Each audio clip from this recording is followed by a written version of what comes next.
So we were headed back to our favorite place on earth, Las Vegas, Nevada, for our annual trip. We try to go once a year if we can. And this time, one of my dearest friends, Julie, was going to meet us. So she was flying in from Portland, Oregon, and we were flying in from Detroit. We made it to Vegas, and one of the things on the list was to go back to Zach Bagans' Haunted Museum.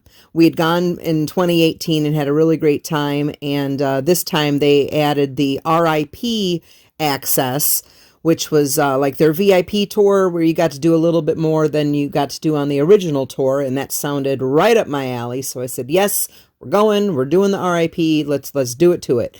So we drive on over to the Haunted Museum, and one of the things that I believe is, you kind of want to protect yourself, that sometimes the entities floating around in a place like that could attach themselves to you and come home with you, and we don't want anything to do with any part of that.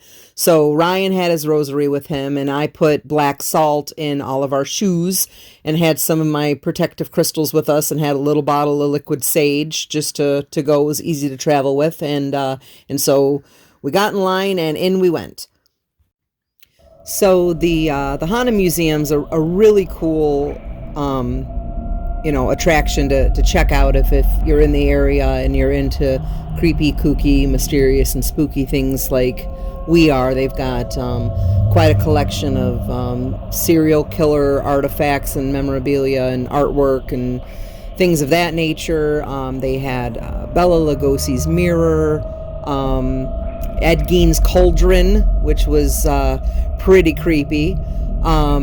They had the Dybbuk box, which, if you want to look up a little bit about that, is one of the most haunted items known to man, from my understanding. And they had hymns being chanted, like in the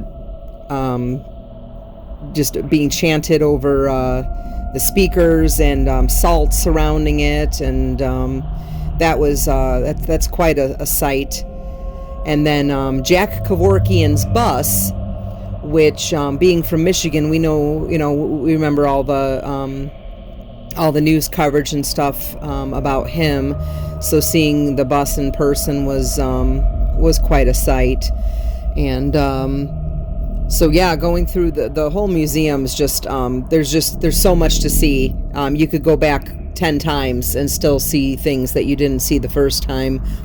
But where things took a turn is when there was about 12 of us on the tour, and towards the end of the tour, they separated us into groups of 3 or 4. And the one thing that I was most excited about that they had added to the tour since our last visit was, if you've seen Zach Bagans, the documentary Demon House, that he had acquired a house that was suspected to be possessed by a demonic entity from in Indiana, and they did a documentary on the house. The house had been torn down, and the staircase and the dirt underneath the staircase and the artifacts that they had found buried in the dirt had then been transported to the museum and were on display. And yes, I needed to see this. So we had been separated into groups, and we were going to be able to see these artifacts. Well, we made it into the room, and it's Ryan and me and my friend Julie, and they close the door, and the room's dark, and it's pitch black in there, and there's a TV screen, and they start showing clips from the documentary, and I'm like, oh, I know this. So we see this, the clips from the documentary. The screen goes dark, and my loving, beautiful husband, he farts. I hear it, and the smell takes over the room. Well, Julie didn't know that it was my husband and was convinced the demon had entered the room.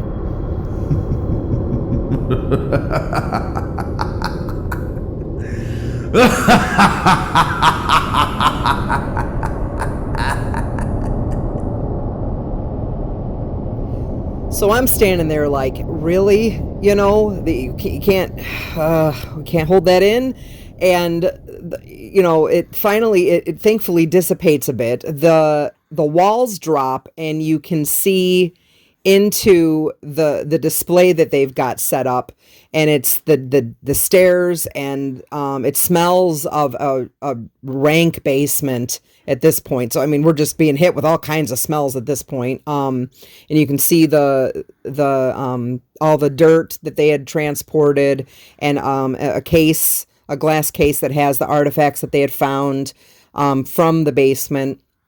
And extra spooky, extra creepy, just absolutely what I was hoping for. So we're leaving the display, we're leaving the room, and Julie's like, I did you smell that? And I'm like, what? The creepy ass basement? And she's like, no.